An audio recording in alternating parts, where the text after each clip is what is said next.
মহান আল্লাহ আমাদের স্রষ্টা, তা বুঝার জন্য কোনো কিতাব পড়ার দরকার নাই। আল্লাহর সবচেয়ে আশ্চর্য সৃষ্টি হচ্ছে মানুষ। মানুষ যদি নিজের দিকে তাকায়, তার একজন স্রষ্টা আছে, এই জ্ঞানটা সে লাভ করতে পারে। সেজন্য আল্লাহ তাআলা জ্ঞানীদেরকে বলেছেন, ওয়াফি আনফুসিকুম আফালা তুবসিরুন, তোমাদের মধ্যে তো আল্লাহর অসংখ্য নিদর্শন আছে, তা কি জ্ঞানের চোখ দিয়ে দেখো না? সুবহানাল্লাহ। কে বলছেন? স্রষ্টা যে একজন আছেন, এটা বুঝার জন্য দূরে তাকাবার দরকার নাই, কাছে তাকান, নিজেকে দেখেন। সেজন্য ইমাম আজম বলেছেন, মান আরাফা নাফসাহু ফাকাদ আরাফা রাব্বাহু। এটা হাদিস না, ইমাম আজমের কওল। যে নিজেকে চিনলো, সে তার রবকে চিনল। সুবহানাল্লাহ, সুবহানাল্লাহ। আপনাকে আল্লাহ তাআলা মৃত থেকে জিন্দা করছেন, ধাপে ধাপে, ক্রমে ক্রমে। সুবহানাল্লাহ বিহামদিহি। কত নিখুঁতভাবে বানাইছে, একবার চিন্তা করছেন ভাই? 7টা পর্দার ভিতরে ছিলেন, মূল পর্দা 3টা, ভাগ করলে হয় 7টা। চামড়ার 3টা স্তর, তারপরে গোশতের স্তর, তারপরে রক্ত, তারপর মায়ের রেহেম, রেহেমের ভিতরে নরম পর্দা। 7টা পর্দার ভিতরে এমন এক সুরক্ষিত প্রকোষ্ঠে, যেখানে আলো নাই, বাতাস নাই, আল্লাহ রাব্বুল আলামিন আপনাকে তৈরি করলেন কিছুই না থেকে কিছু, তারপরে কিছু, তারপরে কিছু। সুবহানাল্লাহ। জীবিত হয়ে দুনিয়ায় যখন আসলেন, আপনার শরীরের কোথাও এক জাররা পরিমাণ খুঁত নাই। আছে? আপনারা গাজীপুরের মানুষ। গাজীপুর না এটা? গাজীপুরের কোন থানা? সদর। আপনাদের এলাকায় ফ্যাক্টরি বেশি, হ্যাঁ? তো ফ্যাক্টরিগুলোতে আলো লাগে, বাতাস। সবচেয়ে বেশি বিদ্যুৎ লাগে, আলো লাগে টেক্সটাইল, ফ্যাব্রিক্স, নিটিং এ, গার্মেন্টস। কত আলো, কত বাতাস, কত মেশিন। টি শার্ট একটা তৈরি হলো, প্যাকেট করার আগে দেখা গেল ওটার মধ্যে ছিদ্র আছে, খুঁত আছে। এই মালটা ইউরোপ আমেরিকা যাবে, এটা ডিসকোয়ালিফাইড। এটা উঠবে গুলিস্তানের হকার্স মার্কেট। পোড়া কপাল বাঙালির কপালে জুটবে এটা, খুতলাটা। আর নিখুঁতটা যাবে। এত মানুষ, এত যন্ত্র, এত সায়েন্টিফিক ইনস্ট্রুমেন্ট, এত আলো, এত বাতাস, এতগুলো চক্ষু, তারপরে খুঁত পাওয়া যায়। আল্লাহ রাব্বুল আলামিন অন্ধকার মায়ের পেটের মধ্যে আপনাকে ধাপে ধাপে তৈরি করলেন, কোনো খুঁত নাই কেন? বিজ্ঞানের কাছে এর কোনো জবাব নাই, কিন্তু আল্লাহর হাবিব জবাব দিয়ে দিয়েছেন ১৫০০ বছর আগে। আমি কিতাব বলবো, হাদিসটি মুআজাম তাবারানীতে এসেছে, ভিন্ন শব্দে বুখারী শরীফেও আছে। আল্লাহর হাবিব সাল্লাল্লাহু আলাইহি ওয়াসাল্লাম ইরশাদ করেছেন, পিতার বীর্যের প্রথম ফোঁটাটা মায়ের পেটে প্রবেশ করার সঙ্গে সঙ্গে আল্লাহ রাব্বুল আলামিন মায়ের পেটে একজন ফেরেশতা পাঠায় দেন। এই ফেরেশতা হচ্ছে কারিগর। ফেরেশতা কি? সুবহানাল্লাহ। মায়ের পেটে ফেরেশতা অবস্থান করে বাচ্চা খালাসের আগ পর্যন্ত। ফেরেশতা আল্লাহকে জিজ্ঞেস করে, রাব্বুল আলামিন, মানুষের অস্তিত্বটা এক ফোঁটা পানি, এটা রাখবো না বের করে দিব? আল্লাহ বলেন, রাখো। নির্ধারিত সময়ে রক্তপিণ্ড হয়। ফেরেশতা বলে, আল্লাহ রাখবো না বের করবো? আল্লাহ বলেন, রাখো। নির্ধারিত সময় গোশতপিণ্ড হয়। ফেরেশতা বলেন, আল্লাহ রাখবো না বের করে দেব? আল্লাহ বলেন, রাখো। ফেরেশতা জিজ্ঞেস করেন, মুখাল্লাকাতুন আম গায়রু মুখাল্লাকা, এটা কি পরিপূর্ণ মানুষের সুরত নিয়ে দুনিয়ায় যাবে, না দুনিয়ায় যাবার আগে তার রক্তগুলো ভেঙে দিব? সুবহানাল্লাহ। এটা দেখেন, অকাল গর্ভপাত দেখেন না, ইনকমপ্লিট অ্যাবরশন, বাচ্চা হওয়ার আগে পেটে ডেস্ট্রয় হয়ে গেছে। এটা হয়। রক্ত যখন ছুটে, দুনিয়ার কোন ডাক্তার, কবিরাজ, বিজ্ঞানী আটকাতে পারবে? আর হুকুম কার? আল্লাহ বলেন, মুখাল্লাকা, ওরে আমি পূর্ণাঙ্গ মানুষের সুরতে দুনিয়ায় পাঠাবো। ফালাম্মা আরাদাল্লাহু আন ইয়াকজিয়া খালকাহ, আল্লাহ যখন মানুষটাকে পূর্ণ সূরত দিয়া দুনিয়ায় পাঠাতে চান, ফেরেশতা জিজ্ঞেস করেন যাকারুন আম উনসা, এটা কি পুরুষ হবে না নারী? সুবহানাল্লাহ। ছেলে হবে না মেয়ে হবে? কার নির্দেশ? আরো জোরে। আল্লাহ বলেন ছেলে, পেটের সন্তানটা ছেলে হয়ে যায়। আল্লাহ বলেন মেয়ে, পেটের সন্তানটা মেয়ে হয়ে যায়। কিভাবে হয়? বিজ্ঞান যেটা বলছে এটা অস্পষ্ট, অপরিপূর্ণ। ইসলাম যেটা বলছে সেটা স্পষ্ট এবং পরিপূর্ণ। তাকে বিজ্ঞানেরটা শুনি, কথা বলেন। বিজ্ঞান বলে মানুষের যে দেহকোষ আছে, সেল, একজন পূর্ণাঙ্গ পূর্ণবয়স্ক মানুষের দেহে ৭৮ লক্ষ কোটি দেহকোষ থাকে। কত? ৭৮ কোটি না, ৭৮ লক্ষ কোটি দেহকোষ থাকে একজন পূর্ণাঙ্গ মানুষের দেহে, স্বাস্থ্যবান।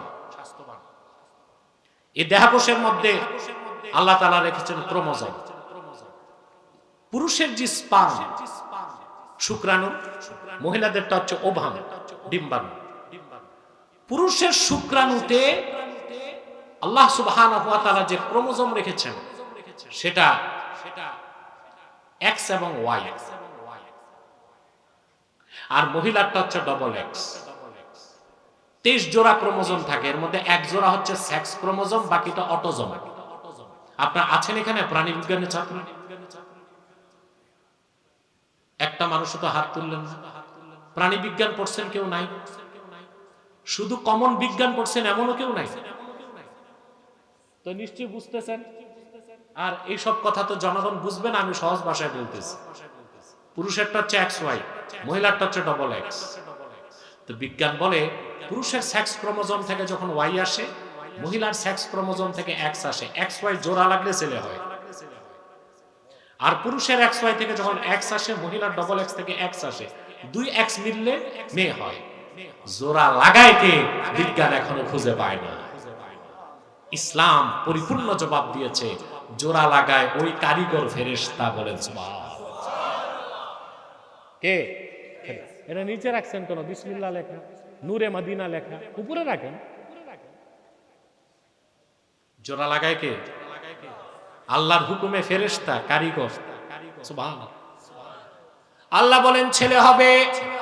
ফেরেশতা সেক্স ক্রোমোজোম থেকে পুরুষের ওয়াই নেয়, মায়ের ডবল এক্স থেকে এক্স নিয়ে জোড়া লাগায়, ছেলে হয়ে যায়। আল্লাহ বলেন মেয়ে হবে। ফেরেশতা এক্স ওয়াই থেকে এক্স নেয়, মায়ের ডবল এক্স থেকে এক্স নেয়, জোড়া লাগায় দেয়, মেয়ে হয়ে যায়। তাহলে ছেলে হবে না মেয়ে হবে? হুকুম কার? কারিগরি করে কে? ফেরেশতা। ভূমিকা কার? পিতার না মাতার? পিতা। পিতা। ছেলে হবে না মেয়ে হবে? পুঁজি বাবার কাছে এক্স ওয়াই, মায়ের কাছে পুঁজি নাই, তারে দেওয়া হয়েছে ডবল এক্স। কথা বলেন, পুঁজি কার কাছে? ছেলে হবে না মেয়ে হবে, চালান কার কাছে? পিতার কাছে। তার ক্রোমোজোম হচ্ছে এক্স ওয়াই। মহিলার কাছে আছে ডবল এক্স। তাহলে যে মহিলা বারবার কন্যা সন্তান জন্ম দেয়, তাকে কটাক্ষ করা কোনো মুসলমানের কাজ হবে? এটা হয় আপনাদের দেশে? জি। যে মেয়েটা বারবার কন্যা সন্তান জন্ম দেয়, ছেলে জন্ম দেয় না, তাকে আপনারা বলেন অলক্ষী।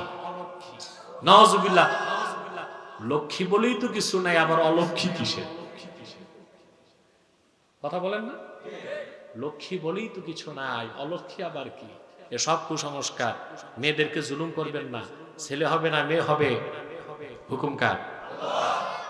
কারিগরি, ভূমিকা পিতা। তো মহিলার তো কোনো দোষ নাই। তো বারবার কন্যা সন্তান জন্ম দিলে তাকে আপনি কটাক্ষ করেন কেন? এটা কি শিক্ষিত মানুষের কাজ না মূর্খের কাজ? আমি অনেক শিক্ষিত পরিবারকে দেখেছি, বারবার মেয়ে জন্ম দেবার কারণে শ্বশুর বাড়ি থেকে কটাক্ষ করা হয়। আল্লাহ যাকে কন্যা সন্তান দেন, যে মুমিনকে আল্লাহ বেশি মায়া করেন, তারই তো কন্যা সন্তান বেশি দেন। হাদিস সাক্ষ্য দেয়, আল্লাহর হাবিব সাল্লাল্লাহু আলাইহি সাল্লাম ইরশাদ করেছেন, আমার উম্মতকে আল্লাহ রাব্বুল আলামিন 3টি কন্যা সন্তান দান করলো। সে যদি খুশি মনে তা গ্রহণ করে, কন্যা সন্তানগুলোকে পারবেশ করে, তার বিয়াত দেয়, শিক্ষা দিয়ে সৎ পাত্রের দ্বারস্থ করে দেয়, আমার সে উম্মত বিনা আযাবে আল্লাহর জান্নাতে প্রবেশ করবে। 3 জন কন্যা সন্তান থাকলে এই খোঁজ খবর আছে, 30 জন ছেলে সন্তান থাকলো এই খোঁজ খবর। তা যদি মেয়ে বেশি হয় রাগ করবেন না, বেশি খুশি হবেন? ছেলে হইলে 1 পোটলা দিবেন, আর মেয়ে হইলে মিষ্টি কয় পোটলা? 2 পোটলা। মানুষের মধ্যে এমন কুসংস্কার, এখন আল্ট্রাসাউন্ড করতে গেলে মেয়ে থাকলে ডাক্তার বলে না,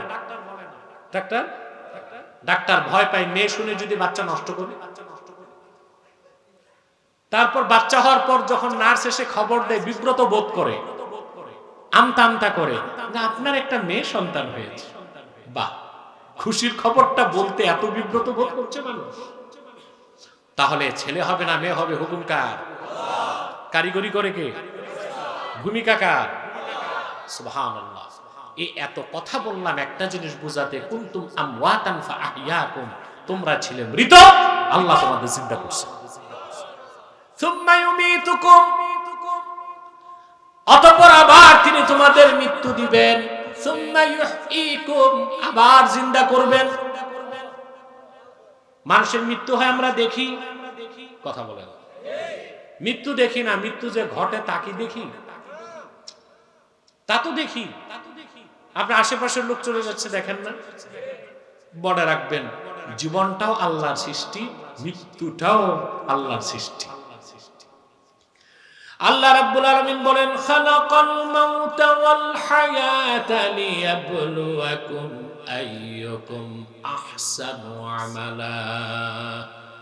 তিনি জীবন সৃষ্টি করেছেন, তিনি মৃত্যু সৃষ্টি করেছেন, তিনি জীবন সৃষ্টি করেছেন পরীক্ষা নেবার জন্য তোমাদের মধ্যে কে অধিক সৎকর্মশীল। সুবহানাল্লাহ বলেন। আমরা যদি আত্মার জগতেই থাকতাম, না আসতাম, তো পরীক্ষা হইতো। তো পরীক্ষা না দিতে পারলে বুঝতাম কেমন করে কে সৎকর্মশীল কে অসৎকর্মশীল? মৃত্যুটাও কার সৃষ্টি? এই মৃত্যুটা আল্লাহ দেন না? ছিলাম মৃত, তিনি জিন্দা করছেন, আবার তিনি মৃত্যু দিবেন। সুবহানাল্লাহ। আখিরাতে মৃত্যু বলে কিছু থাকবে না। শারহুস সুদুর ইমাম সুয়ুতি লিখেন, সব জান্নাতি জান্নাতে যাওয়ার পরে, জাহান্নামীরা জাহান্নামে যাওয়ার পরে, এটা চেঞ্জ করে দাও, জান্নাত এবং জাহান্নামের মধ্যবর্তী স্থানে আল্লাহ তাআলা মৃত্যুকে উপস্থিত করবেন ভেড়ার সুরতে। কিসের সুরতে? আল্লাহ রাব্বুল আলামিন ডেকে বলবেন, জান্নাতীরা তাকায় দেখো এটা কি, জাহান্নামীরা তাকায় দেখো এটা কি। তারা বলবে, আল্লাহ একটা ভেড়া দেখা যায়। আল্লাহ বলবেন, এটা মৃত্যু, আমি ভেড়ার সুরত দিয়েছি। মালাকুল মউতকে আল্লাহ ডেকে বলবেন, মালাকুল মউত, তুমি মৃত্যুটাকে জবাই করে দাও। জান্নাতি এবং জাহান্নামীদের চোখের সামনে মৃত্যুকে জবাই করা হবে। আল্লাহ ডেকে বলবেন, জান্নাতীরা চিরকাল জান্নাতে থাকো, আর মৃত্যুর ভয় নাই। জাহান্নামীরা চিরকাল জাহান্নামে থাকো, মৃত্যুর মাধ্যমে বাঁচার কোনো উপায় নাই। এই মৃত্যুটা আমরা দেখি, কথা বলেন, মৃত্যু ঘটে তা দেখি, কে ঘটান? এজন্য অকাল মৃত্যু বলে কিছু, অকালে মৃত্যু হয় না, সময় মতোই 1 সেকেন্ড আগে পরে হবে না। অকাল মৃত্যু এটা একটা বাজে কথা, এটা একটা বাজে কথা। সুম্মা ইউহয়ীকুম, আবার তিনি তোমাদের জিন্দা করবেন। পারবেন? ছিলাম মৃত, জিন্দা করছেন কে? আবার মৃত্যু দেন কে? তা আবার মৃত্যুর পর জিন্দা করা সেই আল্লাহর জন্য সহজ না কঠিন? আলাম ইয়াকুনু তুফাতাম মিন মানিয়্যিন ইউমনা সুম্মা কানা আলাকাতান ফাখালাকা ফাসাওয়া ফাজআলা মিনহু আয-যাওজাইনি আয-যাকারা ওয়াল উনসা أليس ذلك بقادر على أن يحيي الموتى। আল্লাহ পাক বলেন, যে পরকাল অস্বীকার করে সে মানুষটা কি তার পিতার মিম্মানি ইউমনা, তার পিতার নিক্ষিপ্ত বীর্যের একটা ফোঁটাই কি ছিল না? আল্লাহ সেটাকে রক্তপিণ্ড বানালেন, সমতা দিলেন, দুইটা ধারা সৃষ্টি করলেন, একটা নর একটা নারী। এ অসম্ভব ক্ষমতা যার, মৃত্যুর পর আবার জিন্দা করতে সে আল্লাহ সক্ষম কিনা? আল্লাহ রাব্বুল আলামিন বলেন, আয়াহসাবুল ইনসানু আল্লান নাজমা'a 'ইযামাহ বালা কাদিরিনা আলা আন নুসাউইয়া বানানাহ। মানুষ ধারণা করেছে মৃত্যুর পরে তার হাড় হাড্ডিগুলো চূর্ণ বিচূর্ণ হয়ে যাবে, আমি হাসরে কেমন ভাবে জমা করব। একটা কবরস্থানে 10,000 মানুষ আছে, কথা বলেন, একটা কবরস্থানে হাজার হাজার মানুষ। প্রশ্ন, কাফেরদের প্রশ্ন ছিল যে আল্লাহ তাআলা মানুষের হাড় হাড্ডিগুলো ছিন্ন ভিন্ন হয়ে যাবে, এগুলো জমা করবেন কেমন করে? আল্লাহ পাক বলেন, শোনো কাফেরেরা, বালা কাদিরিনা আলা আন নুসাউইয়া বানানাহ। আল্লাহ শুধু জমা করবেন তাই না, মানুষের আঙ্গুলের অগ্রভাগগুলোকে সমান করে দেবার ক্ষমতাও রাখে। এখানে আল্লাহ আঙ্গুলের অগ্রভাগের কথা বলছেন, নাকের কথা বলেন নাই, কানের কথা বলেন নাই, কারণ এখনো বিজ্ঞান আছে। কি আছে? ফিঙ্গারপ্রিন্ট।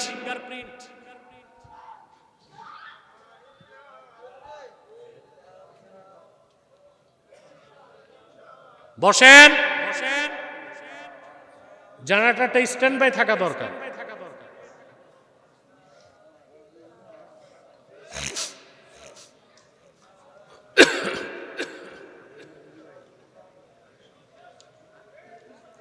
ও মিয়া সাহেব,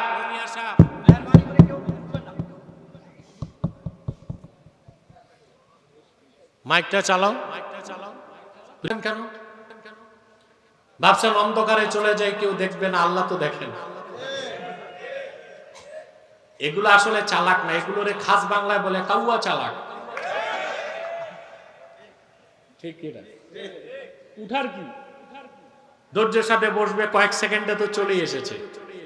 তো যে কথা বলছিলাম খেয়াল করতেছেন, এখনো বিজ্ঞান আছে। বিজ্ঞান যেটা পাইছে এখন, কোরআন বলছে ১,৫০০ বছর আগে। এখানে আল্লাহ বলছেন ফিঙ্গারপ্রিন্টের কথা। কিসের কথা? সুবহানাল্লাহ। অত্যাধুনিক পৃথিবীতে কোন স্মার্ট কান্ট্রি তো যদি ঢুকতে চান, ইমিগ্রেশনে সাইন নিবে না। কি নিবে? আঙ্গুলের ছাপ। সুবহানাল্লাহ। আল্লাহ তাআলা সেই আঙ্গুলের ছাপের দিকে ইঙ্গিত করছেন যে আমি আঙ্গুলের অগ্রভাগগুলোকেও সমান করে দেবার ক্ষমতা রাখবো হাসরে। কারণ মানুষ যদি 800 কোটি হয়, 800 কোটি মানুষের আঙ্গুলের ছাপ 800 কোটি রকমের। সুবহান। আল্লাহ আমাদের জীবিত করবেন, উঠাবেন, ঠিক কিনা?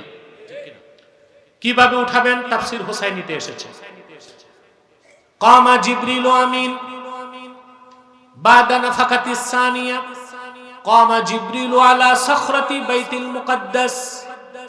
ইসরাফিল দ্বিতীয়বার সিংহায় ফু দেবার পরে বাইতুল মুকদ্দাসের পাশে বিশাল আকৃতির পাথরের উপর জিবরিল দাঁড়াবেন। পৃথিবীর মানুষ সব থাকবে কবরে। জিবরিল আল্লাহর হুকুমে ডাক দিবেন, ইয়া আইয়াতুহাল লুহুমুল মুতামাজ্জিকা ওয়াল ইজামুল মুতাফাররিকা।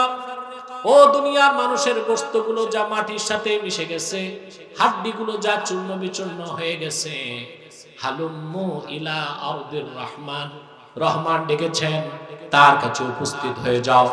জিবরিলের এই একটা ঘোষণার সঙ্গে সঙ্গে সবগুলো মানুষ নিজ নিজ কবর থেকে দাঁড়ায় যাবে, নতমস্তকে সব উপস্থিত হয়ে যাবে মিজানের পাল্লার সামনে। সুম্মা ইলাইহি, জোরে, সুম্মা ইলাইহি তুরজাউন। আল্লাহ এটা বলেন নাই তারজিউন, তুরজাউন, ফিরতে না চাইলেও ফিরানো হবে। তোমাদেরকে সম্মিলিতভাবে তোমরা প্রত্যাবর্তিত হবে আল্লাহর কাছে। বলেন সুবহানাল্লাহ। তারপর শুরু হবে হিসাব। শুরু হবে কি? হিসাব। আমি আজকের পুরো আলোচনা থেকে নসিহত একটা, কয়টা? হিসাবের দিনটা হিসাব করে চলবেন। আবার বলছি, ফোনে কথা বলবেন, হিসাবের দিনটা হিসাব করে চলবেন। আবার বলছি, হিসাবের একদিন হিসাব করে চলবেন, আল্লাহর ওলি হয়ে মরতে পারবেন।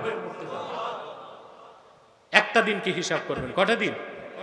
যেদিন আল্লাহ আপনাকে উপস্থিত করবেন তার সামনে। সুবহানাল্লাহ।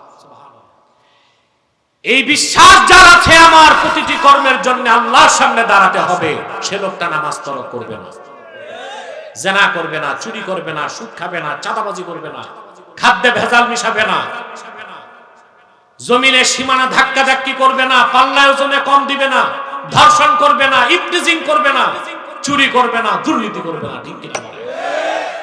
ভূমিকায় বলছিলাম না? কথা বলেন। সকল অপরাধের মূল কারণ কি? এখন জবাব পাইছেন? মানুষকে অপরাধী বানায় ভোগবাদ। কোনটা? যারা আখিরাতকে বিশ্বাস করে না, পরকালে আল্লাহর সামনে দাঁড়াতে হবে বিশ্বাস নাই, তারা ভোগবাদী হয়। দুনিয়াকেই তারা আঁকড়ে ধরে, তখন কোনো গুনাহ তার কাছে গুনাহ মনে হয় না। তাকে ঠিক করতে আইন লাগে, ডান্ডা লাগে। আর আল্লাহর ভয় যার অন্তরে আছে, হিসাবের দিনকে বিশ্বাস করে, তাকে চেক এন্ড ব্যালেন্স করার জন্য আইন লাগে না, বিধান লাগে না, সনদ লাগে না, সংবিধান লাগে না। আল্লাহর ভয় দেশে ভালো মানুষ হয়ে যায়।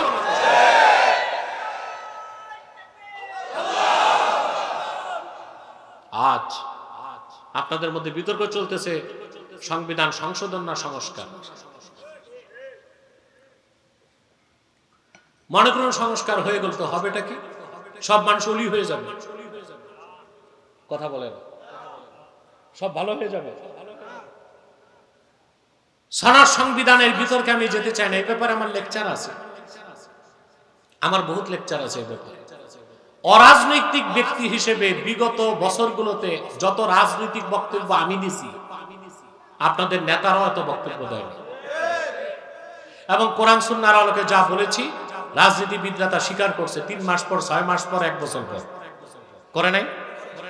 কথা বলে ডক্টর ইউনূস যখন দায়িত্ব নিল, এখন থেকে আরো 2 বছর আগে দায়িত্ব নেবার পর আমি বলেছিলাম, সুদের কারিগর দিয়ে ভালো কিছু হবে না। হইছে?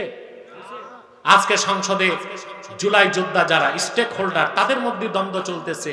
ট্রেজারি বেঞ্চ বলে একটা, অপোজিশন বেঞ্চ বলে আরেকটা। এই যে সনদার সংবিধানে শুভঙ্করের ফাঁকি, এই কুকামটা করে গেছে ডক্টর ইউনূস আর আলী রিয়াজ। কতটা দ্বন্দ্ব লেগে গেছে দেখো। এখন এরা মিলেমিশে চলবে, এদের মধ্যে দ্বন্দ্ব। তো সুদখোর দিয়া ভালো কাজ হয়? আমার দেশে যারা মৌলভী সাহেব আছেন, ওনারাও রাজনীতি খুব একটা বুঝে বলে মনে হয় না আমার। ভুল পা ফেলেন, ভুল কদম ফেলেন। যদি সব রাজনীতি বুঝতেন, তো ইচ্ছে করলে দেশের আলেম ওলামা পীর মাশায়েখ একত্রিত হয়ে বাংলাদেশে একটি ইসলামী সরকার প্রতিষ্ঠিত করতে পারতেন। এটা সম্ভব ছিল। এই সুযোগটা চলে গেছে। এবং আমি বলেছিলাম তখনই, 50 বছরে আর এই সুযোগ আসবে। আমাদের প্রস্তুত থাকতে হবে, সামনে যদি আরেকটা বিপ্লব আসে, সেই বিপ্লবের ফসল মুসলমান তার ঘরে তুলবে ইনশাআল্লাহ। আল্লাহ কবুল করুক, আল্লাহ মঞ্জুর করুক। মানুষ ভালো হয় আল্লাহর ভয় যখন অন্তরে আসে। আখেরাতে তাকে হিসাব দিতে হবে। সকল কাজকর্মের মূল যখন হবে আখেরাতের জবাবদিহিতার প্রশ্নে, তখন মানুষ গুনাহ করলেও তওবা করে। আর আখেরাতের বিশ্বাস, আল্লাহর কাছে হিসাব দিতে হবে, এই বিশ্বাস যার নাই, সে তো গুনাহ করবেই। গুনাহ করতে সে মজা পায়, গুনার কাজে সে প্রতিযোগিতা করে। হিসাব দিবেন? কথা বলে না।